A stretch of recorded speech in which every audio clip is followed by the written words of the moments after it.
किसी पेपर में टॉप करने वाले लगभग सारे स्टूडेंट्स किसी एक एग्जामिनेशन सेंटर से हों तो अच्छा, कोई पेपर 720 मार्क्स का है और 67 स्टूडेंट्स को 720 में से 720 नंबर आ जाएं तो किसी पेपर में ऑल इंडिया रैंक 62 से लेकर 69 तक लगातार 8 रैंक किसी एक ही एग्जामिनेशन सेंटर से आ जाएं तो और किसी एग्जामिनेशन सेंटर पर कुछ स्टूडेंट्स को पेपर सीट देते वक्त उनके आंसर्स टिक करके दे दिए जाएं तो मान लीजिए 720 नंबर के पेपर में एक क्वेश्चन 4 नंबर का है और नेगेटिव मार्किंग 1/4 की है, यानी आपका एक क्वेश्चन सही होगा तो 4 नंबर मिलेंगे, गलत होगा तो एक कम हो जाएगा। ऐसे में स्टूडेंट्स 718 और 719 नंबर कैसे लेकर आ रहे हैं?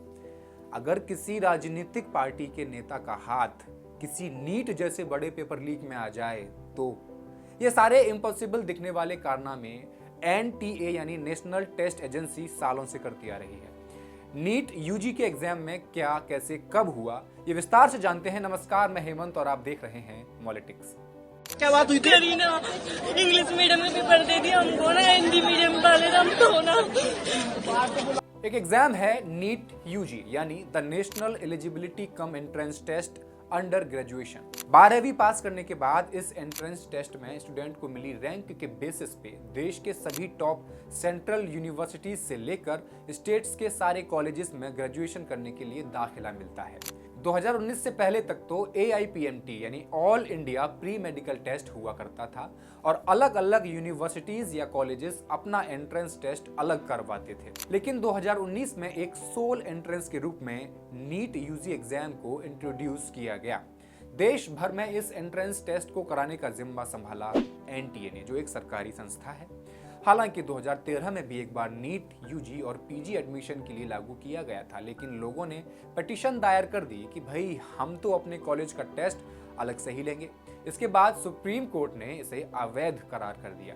लेकिन अब जैसे JEE एंट्रेंस के जरिए तमाम IITs में इंजीनियरिंग के लिए BTech में एडमिशन मिलता है, नीट के जरिए MBBS, dental BDS, BAMS, BUMS, BHMS etcetera में एडमिशन का प्रोसेस पूरा किया जाता है। लाखों बच्चे हर साल इसकी तैयारी करने कोटा जाते हैं, दिल्ली जाते हैं। लेकिन इस एंट्रेंस टेस्ट का पूरा मामला क्या है वो समझने की कोशिश करते हैं।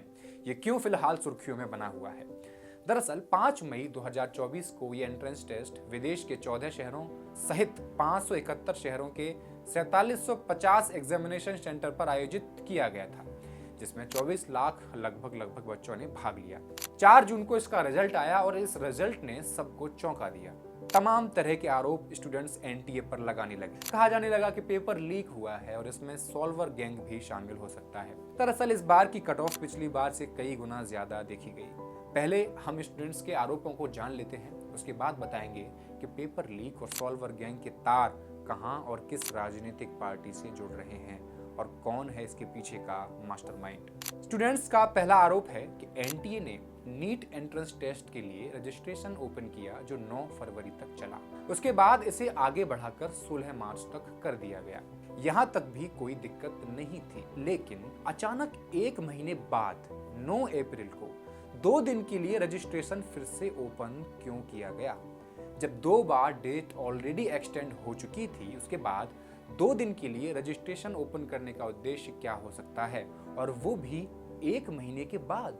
क्या किन्हीं स्पेशल लोगों को एंट्री देने के लिए ऐसा किया गया था, या कुछ लोगों के रजिस्ट्रेशन में तब्दीली करने के लिए? 720 वाले बच्चे आए ना, वो जो 7-8 बच्चे एक ही जगह के, आखिरी के 8 बच्चे, करेक्ट, 8 बच्चे, अगर उनको ध्यान से देखोगे ना तो 62 से लेकर 68 के बीच की रैंक है उनकी, वो सब एक साथ है। ये मैं क्यों बोल रहा हूं उसको समझना अच्छे से, क्यों चीटिंग हुई इसकी गारंटी ले रहा हूं। सोचा 720 में दिखाई दे रहा है, बाद में क्या होगा बताता हूं क्यों। वो सब एक साथ है। NTA ने कहा है कि हमने जिनके बराबर नंबर हैं उसमें रैंक उसको पहले दी है जिसने फॉर्म पहले भरा था। इसका मतलब इन सारे बच्चों ने फॉर्म एक साथ भरा था। इसका मतलब कहीं NTA ने जब 2 दिन की विंडो चालू करी थी, उसी में तो इनके फॉर्म नहीं भराए गए। हाँ, अगर ये अलग अलग जगह के बच्चे, तो पहली बात ये एक ही सेंटर के, गारंटीड गड़बड़ है। दूसरी बात, क्या इनके रैंक एक साथ आई? क्यों? क्योंकि इन्होंने फॉर्म एक साथ भरा था। यानी कि मैं आपको सही बताऊं ऐसा क्यों हुआ है, अगर ध्यान देंगे ना, मेरे हिसाब से इन सभी बच्चों पे एक ही आदमी ने एक ही समय पे फॉर्म भरे, लगातार एक ही दिन में। अगर इसका डेटा निकाल लिया जाए, ये जवाब देना पड़ेगा NTA को। दूसरा आरोप, नीट का रिजल्ट जो 14 जून को आना तय हुआ था, फिर भी उसे लोकसभा चुनाव रिजल्ट के दिन 4 जून को ही क्यों जारी किया गया? क्या लोकसभा इलेक्शन की रिजल्ट की चकाचौंध में नीट के रिजल्ट में हुई कमियों को छुपाने की कोशिश की गई थी? तीसरा आरोप, एक क्वेश्चन होता है 4 नंबर का और 1/4 की नेगेटिव मार्किंग होती है। ऐसे में कोई पूरा पेपर सही करके आएगा तो उसके 720 आएंगे, किसी का एक क्वेश्चन गलत होता है तो उसके 715, कोई एक क्वेश्चन छोड़कर आता है विद 100% एक्यूरेसी तो भी उसके 716 बनते हैं। ऐसे में दो स्टूडेंट्स के 718 और 719 मार्क्स कैसे आ सकते हैं जिनकी रैंक भी AIR 68 और AIR 69 है? NTA ने कहा 1600 स्टूडेंट्स को ग्रेस मार्क्स दिए गए हैं, जो एक गलत क्वेश्चन की वजह से हुआ है जिसके 2 सही जवाब ऑप्शन में मौजूद थे। लेकिन छात्रों का चौथा आरोप यह है कि हरियाणा के झज्जर में एक एग्जामिनेशन सेंटर पर 8 लोगों की रैंक AIR 62 से AIR 69 तक एक सीक्वेंस में कैसे आ सकती है? यह महज एक इत्तेफाक तो नहीं हो सकता। पांचवा आरोप, जहां 2023 में 2 स्टूडेंट्स के पूरे में से पूरे मार्क्स आए थे, वहीं इस बार 67 स्टूडेंट्स के 720 आउट ऑफ 720 कैसे आ गए? इतनी बढ़ोतरी एक साल में कैसे संभव है? यहाँ एक बात जान लेना जरूरी है। 2019 और 2020 में टॉपर केवल एक था, 2021 में टॉपर्स 3 हो गए थे, 2022 में फिर से एक टॉपर था और पिछले साल 2 टॉपर थे, लेकिन इस बार 67 टॉपर्स हैं। छठा आरोप, जिन 67 स्टूडेंट्स के पूरे मार्क्स आए हैं उनमें से 44 ने फिजिक्स का एक बहुत ही बेसिक सवाल गलत किया है। बावजूद इसके उन्हें ग्रेस मार्क्स देकर टॉप करवाया गया है और इसके लिए सहारा लिया गया पुरानी NCERT का। ग्रेस मार्क्स तब दिया जाता है जब कोई सवाल गलत हो या उसके एक से ज्यादा सही आंसर्स ऑप्शंस में मौजूद हों। सातवां आरोप है, जहां तक पिछली साल का सवाल है तो किसी के अगर 650 मार्क्स भी आए थे तो उसकी रैंक 2000 से 3000 के बीच आ रही थी, लेकिन इस बार किसी के अगर 650 मार्क्स आए हैं तो उसकी रैंक 25,000 के पार बन रही है। स्टूडेंट्स का कहना है एक साल में रैंक इन्फ्लेशन कितना बढ़ सकता है, 10, 20, 30, 40, 50%, लेकिन इस साल तो 700% रैंक में इन्फ्लेशन देखने को मिली है। स्टूडेंट्स के इन सारे सवालों के जवाब तलाशने के लिए NTA ने 8 जून को अनाउंस किया कि एजुकेशन मिनिस्ट्री ने एक 4 मेंबर पैनल गठित किया है जो रिव्यू करेगा उन ग्रेस मार्क्स को जो 1600 कैंडिडेट्स को दिए गए। ये पैनल अगले 1 हफ्ते में अपनी फाइनल रिपोर्ट सौंप देगा, जिसके बाद पता चल जाएगा कि इन 1600 स्टूडेंट्स का एग्जाम फिर से करवाया जाएगा या नहीं करवाया जाएगा। ये वही 1600 स्टूडेंट्स हैं जिन्हें ग्रेस मार्क्स से फायदा मिला है। विपक्ष ने इस मामले को लेकर कई सवाल किए और राहुल गांधी ने ट्वीट करते हुए कहा, नरेंद्र मोदी ने अभी शपथ भी नहीं ली है और नीट परीक्षा में हुई धांधली ने 24 लाख से अधिक स्टूडेंट्स के और उनके परिवारों को तोड़ दिया है। और राहुल गांधी ने आश्वासन भी दिया कि आज मैं देश के सभी स्टूडेंट्स को विश्वास दिलाता हूं कि मैं संसद में आपकी आवाज बनकर आपके भविष्य से जुड़े मुद्दों को मजबूती से उठाऊंगा। नीट एंट्रेंस टेस्ट देने वाले हजारों स्टूडेंट्स की मांग ये भी है कि एग्जाम कैंसिल करके फिर से करवाया जाए। अब जानते हैं नीट का पेपर लीक कैसे हुआ और पुलिस सॉल्वर गैंग तक कैसे पहुंची। 5 मई को एग्जाम करवाया जा रहा था, लेकिन बिहार के पटना में एक एग्जामिनेशन सेंटर से खबर मिलती है कि वहां पेपर लीक हो गया है। मामले की जांच की जाती है और the economic offence unit EOU Bihar police की ही एक यूनिट है। वो खुलासा करती है कि 30 से 50 लाख रुपए लेकर एक गैंग है जिसने खरीदारों को पटना के एक लॉज में बुलाया और कथित नीट का पेपर उन बच्चों को याद करने के लिए सौंप दिया। EOU के ADG NH खान के मुताबिक इस गैंग की पेपर लीक के मामले में एक हिस्ट्री है।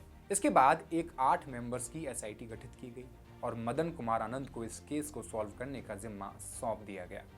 इन्वेस्टिगेशन में खुलासा हुआ कि मुन्ना भाई गैंग बने एक सॉल्वर गैंग बनाया गया था जिसमें पेपर सॉल्व करने के लिए लोगों की हायरिंग की गई थी। इसके बाद पुलिस एक जगह छापा मारती है। इस एक जगह पर 2 दर्जन बच्चों के लिए पेपर सॉल्व किया जा रहा था। पुलिस ने सॉल्वर गैंग के ठिकानों पर छापेमारी बढ़ाई तो उन्हें जले हुए पेपर्स बरामद हुए, पोस्ट डेटेड चेक्स मिले, कुछ एडमिट कार्ड और एजुकेशनल सर्टिफिकेट्स जब्त किए गए।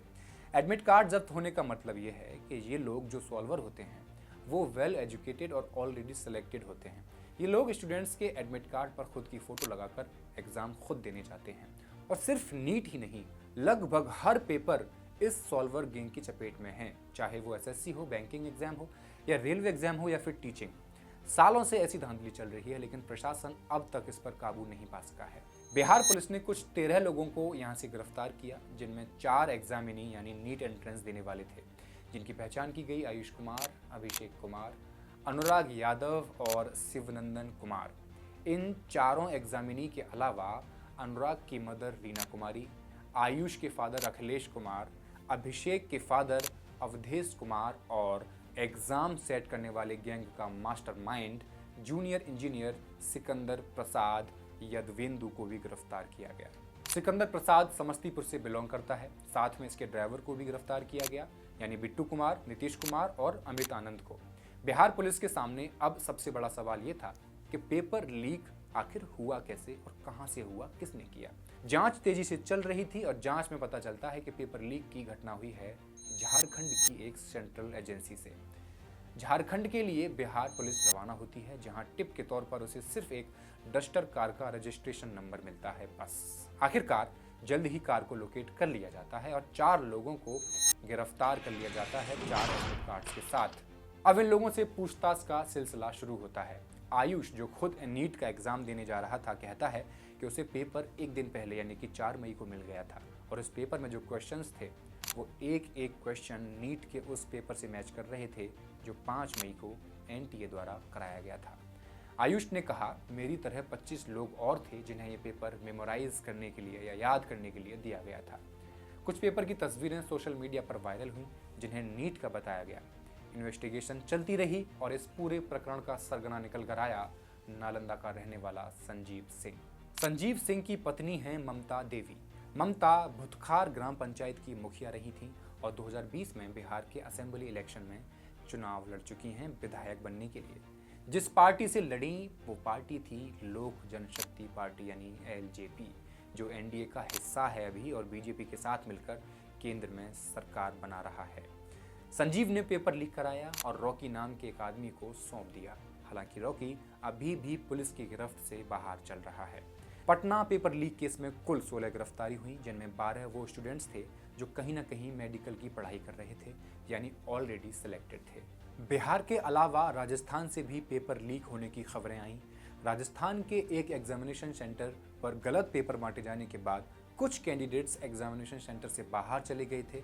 सवाई माधोपुर में एक स्कूल में हो रही परीक्षा में सेंटर सुपरिटेंडेंट की ओर से कुछ स्टूडेंट्स को गलत पेपर दे दिया गया था। हिंदी माध्यम के स्टूडेंट्स को अंग्रेजी माध्यम का पेपर दे दिया गया था। इन बच्चों ने परीक्षा बीच में ही छोड़ दी और बाहर आकर दावा किया कि पेपर लीक भी किया गया है। कुछ लोगों को ऐसी पेपर शीट्स दी गई हैं जिनके आंसर्स पहले से लगे हुए थे। सर, सवाई माधोपुर सेंटर पे जब एग्जाम स्टार्ट हुई 2 बजे से, तो 2 बजे तक तो सब ठीक था। 2 बजे से पहले कोई प्रॉब्लम नहीं थी उस सेंटर पे। फिर जब 2 बजे, मैं मेरे रूम की बता पाऊंगी स्टार्टिंग में तो, क्योंकि मुझे मेरे रूम की ही पता है। 2 बजे जब हमें पेपर डिस्ट्रीब्यूट करने लगे वो लोग, तो उसमें देखा हमने कि वो बाइलिंगुअल पेपर है। तो बच्चों ने बोला कि सर ये सेट जो है वो हिंदी मीडियम के बच्चों के लिए डिजाइंड है। तो वो इन्विजिलेटर्स बोले कि नहीं नहीं ऐसा नहीं है, तुम्हें नहीं पता, ऐसे ही आते हैं पेपर, दोनों लैंग्वेजेस में ही आते हैं। उन्होंने ऐसा बोला।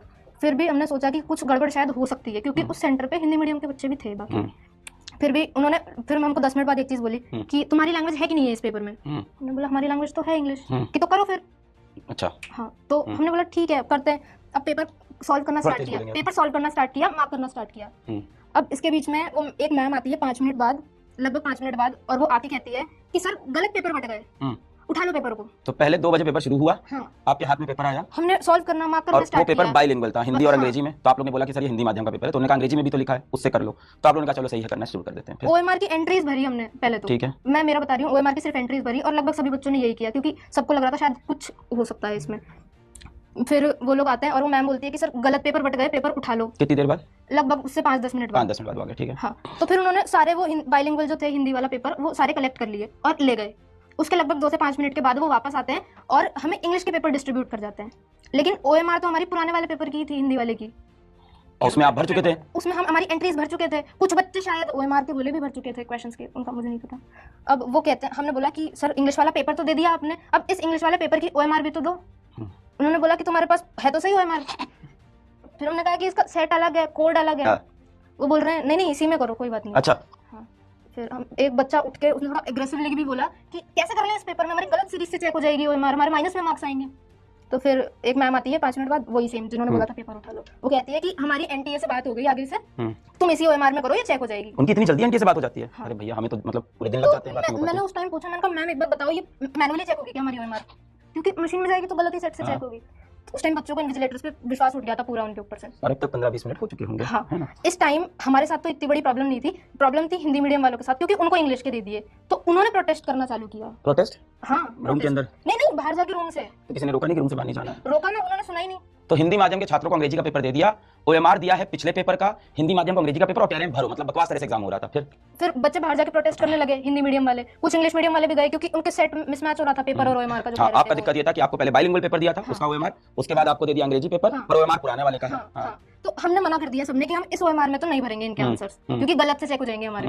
बात NTA तक पहुंची, जिसके बाद उन सभी 120 स्टूडेंट्स का टेस्ट फिर से करवाया गया जिनको गलत माध्यम का पेपर दे दिया गया था। सवाल सिर्फ नीट एग्जाम का नहीं है, सवाल है NTA का। इसके बारे में अगली वीडियो में बात करेंगे। नमस्कार।